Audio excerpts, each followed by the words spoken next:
The more we figure out how enmeshed we are in complex systems of affiliation, the more we become aware of some very strange entities that seem to emerge from these systems. Our reality turns out not to be a totally relational mesh, but a coexistence of vast, scary, discrete, irreducibly strange and opaque objects, which I now call hyperobjects. Hyperobjects, like global warming, 7% of whose effects will still be around 100,000 years from now, as rocks absorb the last of the greenhouse gases. Hyperobjects like the gigantic BP oil spill off the Gulf of Mexico last year. Hyperobjects like evolution, stretching our ideas of finite time to breaking point. Hyperobjects like plutonium-239, scanning us with their gamma-ray emissions for 24,000 years.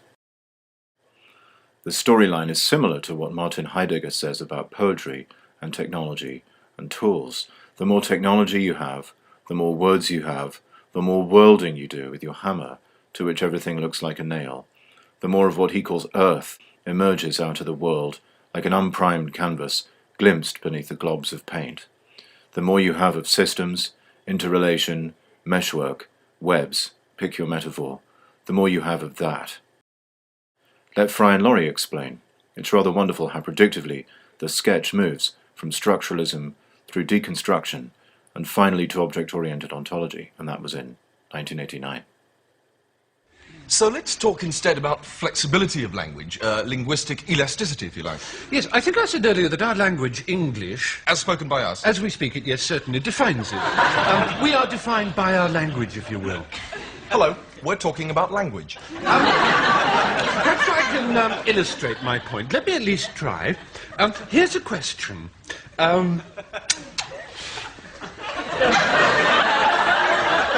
What is it? Well, my question is this. Is our language, English, capable? Is English capable of sustaining demagoguery? Demagoguery? Demagoguery. And by demagoguery you mean? By demagoguery I mean demagoguery. I thought so. I mean, highly charged oratory, persuasive whipping up rhetoric. Listen to me, listen to me. If Hitler had been British, would we, under similar circumstances, have been moved, charged up, fired up by his inflammatory speeches, or would we simply have laughed? Is English too ironic to sustain Hitlerian styles? Would his language simply have rung false in our ears? We're talking about things ringing false in our ears. May I compartmentalise? I hate to, but may I? May I?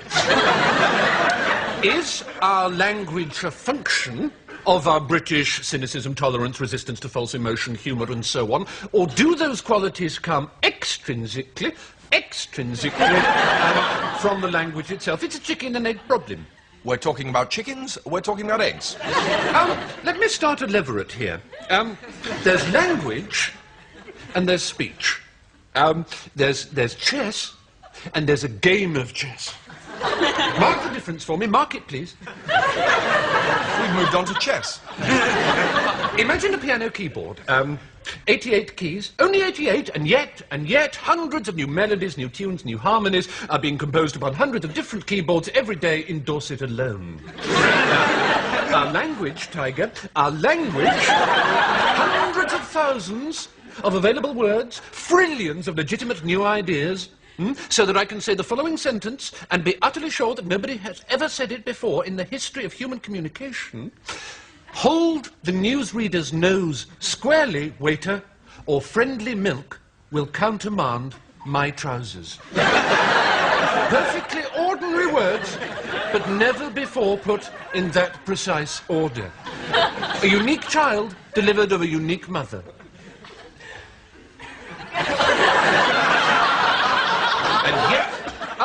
And yet, we all of us spend all our days saying to each other the same things time after weary time. I love you, don't go in there, get out, you have no right to say that, stop it, why should I, that hurt, help, Marjorie is dead. That surely is a thought to take out for a cream tea on a raining sunny afternoon. So to you, language is more than just a means of communication? Oh, of course it is, of course it is, of course it is, of course it is. Language is my mother, my father, my husband, my brother, my sister, my whore, my mistress, my checkout girl. Language is a complimentary moist lemon-scented cleansing square or handy freshen-up white pet. Language is the breath of God. Language is the dew on a fresh apple. It's the soft rain of dust that falls into a shaft of morning light as you pluck from an old bookshelf a half-forgotten book of erotic memoirs. Language is the creak on a stair. It's a spluttering match held to a frosted pane. It's a half-remembered childhood birthday party. It's the warm, wet, trusting touch of a leaking nappy, the hulk of a charred panzer, the underside of a granite boulder, the first downy growth on the upper lip of a Mediterranean girl. It's cobwebs long since overrun by an old Wellington boot. No night. It's cobwebs long since overrun by an old Wellington boot. With this last phrase, Stephen Fry deftly evokes the way language can spin worlds, but he also evokes the emergence of objects out of, in spite of, the web of language, cobwebs of language, overrun by the very boot they seem to be masking, revealing, signifying, like Francis Bacon's Unprimed canvas. I'm here today to talk about that old Wellington boot. It's odd, this emergence, isn't it? Odd to say the least. Slightly disturbing. We aren't primed for it. It's as if in the process of trying to understand something, the very tools you use to understand it acted as a kind of summoning spell. The spell makes materialize in front of you a very strange entity, whose parts are massively distributed in space-time. You can only see certain fragments at any moment, but you know it's there. You can infer the fragments from your system's thinking. It's a horror movie plotline, this emergence of hyperobjects. You thought you were optimizing your control of the environment and your understanding of reality, when in fact you were summoning a demon. You thought you were reducing objects to their relations, deconstructing entities with boundaries into open-ended nodes in a grid of negative difference, when in fact you were allowing your human eyes to widen just enough to glimpse what Percy Shelley calls the awful shadow of some unseen power. You thought you were delineating a mesh of total interconnectedness, when really you were hooking up a hotline to the strange stranger. The hyperobjects become even more strange than this. This is for the simple reason that hyperobjects are not some far-out, distant being floating in the void like Cthulhu in Lovecraft's horror stories. No. These entities are in us. To some extent they are us. Your body contains thousands of symbionts without whom you would cease to exist. We've all absorbed all kinds of radiation from nuclear materials. Global warming doesn't stop at the stratosphere, or at the coastline, or at the Thames barrier. It comes right through your front door, into your air conditioning and heating system, into the tailpipe of your car. First, I'm going to argue that hyperobjects are foreshortened in time. Einstein's discovery of space-time was the discovery of a hyperobject, the way in which mass, as such, grips space, distorting it from within, stretching space and time into halls and vortices. For Einstein, entities, which may or may not include living observers, comprise indivisible world tubes.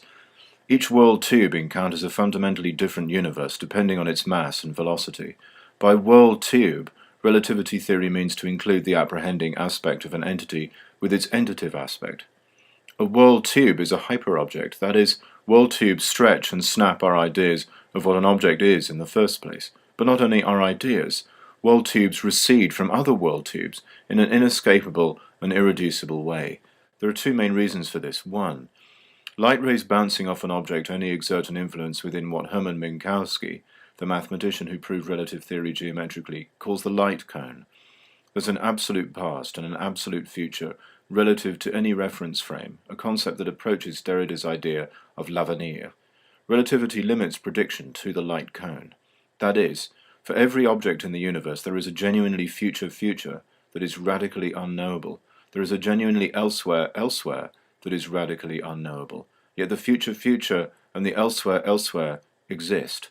They are, in my terminology, strange strangers, knowable yet uncanny. 2. When we examine a world tube up close, it has all kinds of strange properties. This is because time ripples and melts along its surface, so that sensual interactions between one tube and another tube are always melting and dripping, rather than rigid and uniform. Thus time and space aren't physically real. Rather, physical events are real because they contain time and space in their interior, an argument of Einstein's that Graham Harman does in another way. Only infinitesimally small areas of space-time may be regarded as Galilean, that is, as rigid and container-like. The Einsteinian object isn't a unity, at a small enough resolution, for instance. Thus, It is not possible in relativity to obtain a consistent definition of an extended rigid body, because this would imply signals faster than light. That means that the pencil you are holding in your hands is only a rigid extended body on account of a false immediacy. Nothing in the universe apprehends the pencil like that, really. Not even the pencil apprehends itself like that. The physical universe consists of objects that are more like turbulence in a stream than gooey or hard, extended bodies. A world tube, with its irreducible past and future, is a withdrawn object. Relativity positively guarantees that objects will be forever withdrawn from any object that tries to access them, including those objects themselves. And general relativity gives us the most obviously withdrawn object of all, the black hole. Hyperobjects envelop us, yet they are so massively distributed in time that they seem to taper off like a long street stretched into the distance.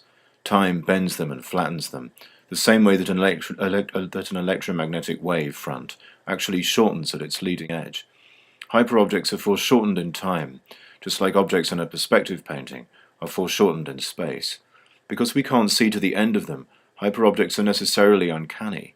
Like the empty streets and open doorways in the paintings of Giorgio de Chirico, hyperobjects seem to beckon us further into themselves, making us realize that we're already lost inside them. This recognition of being caught in and by hyperobjects is precisely a feeling of the Freudian uncanny, a feeling of strange familiarity and familiar strangeness. We already know the weather like the back of our hand, but this is weird weather, this global warming weather. We already know light, but this is weird light, this radiation. Levi Bryant, exploring hyperobjects in a recent blog post, describes it thus. Hyperobjects are thus like our experience of a pool while swimming. Everywhere we are submersed within the pool, everywhere the cool water caresses our body as we move through it, yet we're nonetheless independent of the water. We produce effects in the water like diffraction patterns, causing it to ripple in particular ways, and it produces effects in us, causing our skin to get goosebumps. Space can thus no longer be construed as an absolute container, but as a space-time manifold that is radically in the universe, of it, rather than ontologically outside it. Space-time turns from a grid-like box into what Einstein fantastically calls a reference mollusk. Reference mollusks exist precisely because of hyperobjects that emanate gravitational fields. In these fields, geometry isn't Euclidean. In an age without computer graphics that could morph a grid into rippling, swelling hollows and bumps, Einstein turns to the most squishy thing he can imagine. But I rather think we should bring back the mollusks. Hyperobjects aren't infinitesimally small, thus they have Gaussian coordinates rather than Euclidean ones. Hyperobjects are time-squished. To this extent, H.P. Lovecraft's Cthulhu is a hyperobject, a giant squid-like being floating asleep in a non-Euclidean realm out there in the universe. Our ecological devastation has summoned these Cthulhu-like hyperobjects to terrorize us. Like all objects, hyperobjects compel us to handle them in certain ways. They exert what Alfonso Linguis calls the imperative, but because of temporal foreshortening, hyperobjects are impossible to handle just right. This aporia gives rise to a dilemma. We have no time to learn fully about hyperobjects, but we have to handle them anyway. This imperative has a term. Hyperobjects are viscous. They stick to you, and the stickiness has a strange property. The more you try to shake it off, to achieve some kind of conceptual distance towards it, the more it sticks to you, like the story of Anansi and the Tar Baby. In your struggle to achieve conceptual distance, you find out more about them. What do you find out? You find out how they affect more corners of your life. Knowledge is unable to achieve escape velocity from Earth. The paint is unable to transcend the canvas it's stuck on. Hyperobjects eat knowledge. This is a truly astounding discovery, and it's strange in itself that we're not more astounded by it on a daily basis. The more we seem to try to transcend the world with our knowledge and technology and instrumentality, the more we realize in the very same process that we are riveted to the spot. The search for a transcendental beyond, whether Kantian or Schopenhauerian or Nietzschean or even Heideggerian, the Hegelian positing of an absolute, or the Whiteheadian positing of a dynamic creativity that flows through everything like wax in a lava lamp. Every form of reductionism or transcendentalism or phenomenological positing of transcendent Dasein, all that, the last 200 years of it, become the roaring sounds of a jet engine without wheels or wings, the screeching of a tangly sculpture slowly dismantling itself in an art gallery. As goes philosophy, so goes science and technology. The Large Hadron Collider can break particles down by smashing them at close to light speed. Computers using terabytes of RAM can map the entire Earth's climate in real time. We can draw an IBM logo on the surface of some atoms. Massively distributed computing systems can process information at transhuman speeds. We could describe these procedures as, on the one hand, undermining, breaking things down into smaller things, and overmining, dissolving them upwards into holistic aggregates and patterns and systems. I'm using terms developed by Graham Harman. But hilariously, the more we undermine and overmine, the more actual, discrete, opaque, resilient, massive chunks of objects hove into view. That's not all, folks. The undermining and overmining processes, and we could also describe the last 200 years of philosophy in terms of this oscillation between breaking down and dissolving up, these very processes themselves are what give birth to our contact with the hyperobjects. They let us see these huge Titanic-like forms floating at the bottom of our conceptual ocean, these tips of gigantic icebergs sticking nonchalantly out of the surface of our probing and testing. Meanwhile, capitalism, with its utilitarian reductionism, undermining, and its Christian resonance machines, overmining, amplifying and broadcasting its message, I'm thinking here of William Connolly's work, promise us a pot of gold tomorrow, next year, after we retire, at the end of the rainbow, over there, in the stock market, in the ticker below the news, after the headlines in the financial report, over yonder in the bank, in the circulation of products, in the accumulation of value. Capital is elsewhere, the elsewhereing of value. Careless of the here and now, George Bush II tripped into Iraq and tried to flip the Armageddon switch. But I'm happy to say that the objects have saved us. Yes, ladies and gentlemen, we have exited modernity. Phew! And it's not the end of history. This is just the beginning, the moment of aperture when we wonder, has this started yet? How many chapters are there? Is there a lead character? Who's narrating this story? Think about how we wonder whether global warming has begun or not. That's how you can tell it has begun. Bad news, but good news insofar as it means that modernity is over. And by that I also mean post-modernity. I'm here today with good news, I think. Our position vis-à-vis these objects is like trying to get closer to the moon by running towards it, all the while forgetting that you're on the surface of the Earth. The viscosity is a direct product of increasing information. The more data we have about hyperobjects, the less we know about them, the more we realize we can never truly know them. This is a very curious phenomenon, one that confirms my suspicion that we have entered an ecological era. A few moments ago we were delighting on our ironic free play. Now it seems we're stuck to the mirror, like Neo in that scene in The Matrix.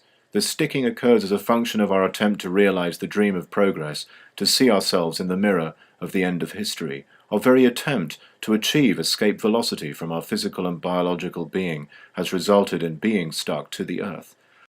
Rather than the total disintegration of the subject a la Frederick Jameson, or the vertiginous freedom of deconstruction, what we have is the creepy awareness that we are stuck to objects, forever. We can't unknow what we know.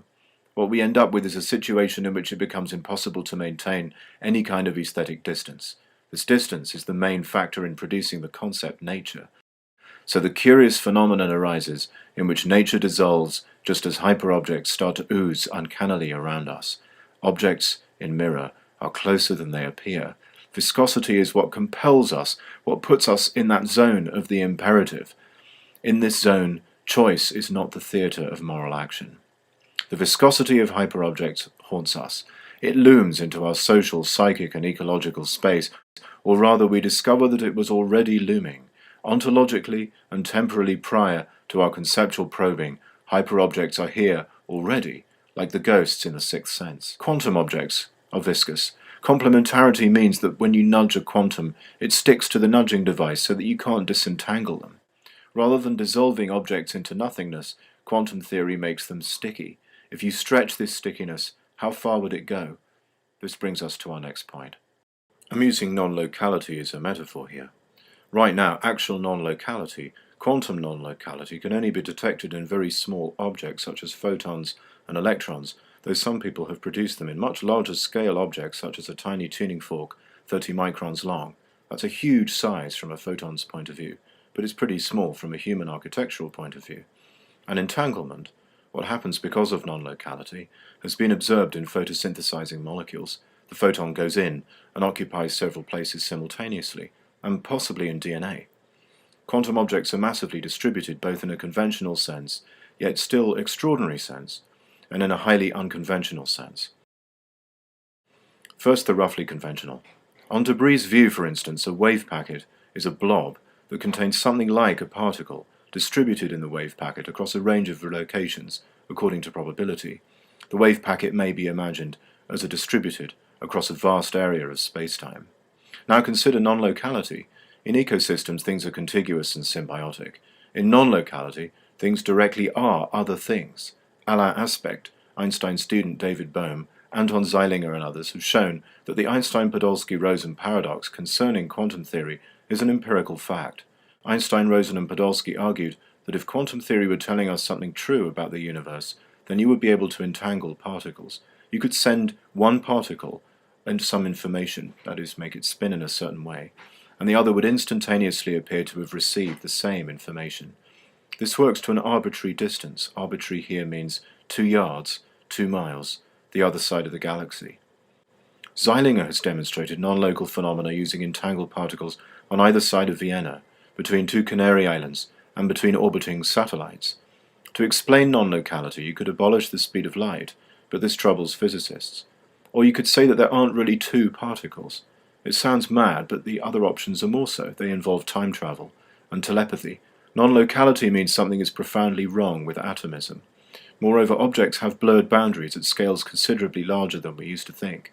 Photosynthesizing molecules in chloroplasts, the symbiotic bacteria that make plants green, put photons into coherence. When it enters the molecule, a photon occupies many positions at once.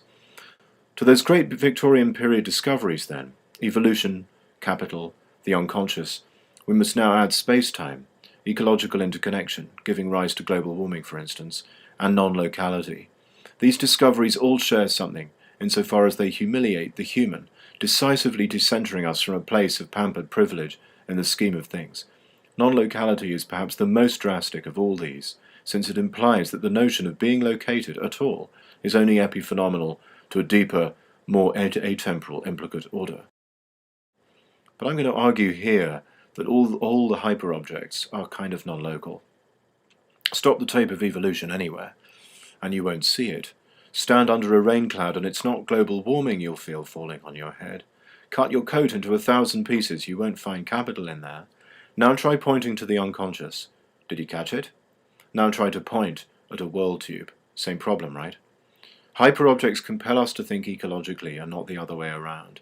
Ecological awareness is a product of hyperobjects. It's not as if some abstract environmental system made us think like this. Plutonium, global warming, pollution and so on gave rise to ecological thinking. When you feel raindrops falling on your head, you are experiencing climate in some sense. In particular, you are experiencing the climate change known as global warming, but you are never directly experiencing global warming as such. Nowhere in the long list of catastrophic weather events, which will increase as global warming takes off, will you find global warming. But global warming is as real as this sentence. Not only that, it's viscous. It never stops sticking to you, no matter where you move on planet Earth. How can we account for this? By arguing that global warming, like all hyperobjects, is non-local. It's massively distributed in time and space. What does this mean? It means that my experience of the weather in the hic et nunc is a false immediacy. It's never the case that those raindrops only fall on my head. They are always a manifestation of global warming. In an age of ecological emergency, in an age in which hyperobjects start to oppress us with their terrifying strangeness, we will have to get used to the fact that locality is always a false immediacy. Hyperobjects occupy a high-dimensional phase space. In other words, we can only see pieces of them at a time. The reason why they appear non-local and temporally foreshortened is precisely because of this transdimensional quality. If an apple were to invade a 2D world, first the stick people would see some dots as the bottom of the apple touched their universe. Then a rapid succession of shapes would appear like an expanding and contracting circular blob, diminishing to a tiny circle, possibly a point, and disappearing. What we experience is a lava lamp fluidity. Flowing and oozing metaphors abound in the new materialism, for instance. is precisely a symptom of our less than adequate perception of higher dimensions of structure, which is where the hyperobjects live. That's why you can't see global warming. You would have to occupy some high-dimensional space to see it unfolding explicitly. Think of a daffodil. A daffodil flower is a three-dimensional map of an algorithm executed by DNA and RNA in the daffodil's genome. The tips of the crinkly stem show the latest state of the algorithm's unfolding in 3D space. The base of the flower is a plot of the beginnings of the flower algorithm. Your face is a map of everything that happened to it. Now think of global warming. We only see snapshots of what is actually a very complex plot of a super complex set of algorithms executing themselves in a high-dimensional phase space. When the weather falls on your head, you're experiencing a bad photocopy of a piece of that plot. What you once thought was real turns out to be a sensual representation, a thin slice of an image, a caricature of a piece of global climate. Thinking of things as nature is thinking of them as more or less static, or metastable, continuity bounded by time and space. The classic image of nature is the romantic or picturesque painting of a landscape. There it is, over yonder, on the wall or in the gallery. And it has over yonderness encoded throughout it. Look at those distant hills, that branch suggesting that we follow the perspective lines towards the vanishing point, and so on. Then I suppose we could animate this picture and produce some kind of oozing, flowing, lava-lampy version of the same thing. I'm quite suspicious of these new and improved versions of nature, which simply turn the static picture into a flowing picture. Something remains the same. This would be the sense of time as a container. The picture appears complex, cinematic, Deleuzian. Deleuze theorizes cinema beautifully. No accident. But this kind of cinematic flow had already been anticipated in the Romantic period. In an age before the silver screen, huge swathes of blank verse narrating the flow of the subject opened up an ideological space in which cinema could appear. Wordsworth is the first cinematic artist. The cool theorists of this kind of process relationism, as it's called, Whitehead, Deleuze, don't really explain time. Time is a liquid in which the image melts and flows. It's very cool, possibly retro-cool, I don't know. But the best it can do is to track hyperobjects. Think of that movie about Bertinsky, Manufactured Landscapes. The camera tracks processes of production and the piling of e-waste and so on. The pathos of that incredible opening shot is precisely the pathos of a gaze floating through time. We have no idea when the shot will finish, and concurrently just how enormous the factory is. From cinema we move to plots and maps of algorithms in phase space. This is what enormously powerful processors can now do when they map climate. Now, what the software is really seeing really does exit from the world of the aesthetic container and aesthetic distance, since we're no longer dealing with time or space as containers, but including time and space as dimensions of the high-dimensional phase space. Time is now radically inside objects, rippling through them, as I argued a while back, and space is inside objects, differentiating their parts from one from the other. The trouble is, of course, that we're not seeing it ourselves anymore. Computers see it for us then we see the data or slices of that phase space rendered in some way to make it usable. The panic and denial and right-wing absurdity about global warming is entirely justified. The whole thing, from the phenomenon itself to the ways which we have to see it, or rather have it seen, are profoundly threatening to individualism, nationalism, anti-intellectualism, racism, speciesism, anthropocentrism, you name it. Possibly even capitalism itself. We'll see fairly shortly whether capitalism is up for the job.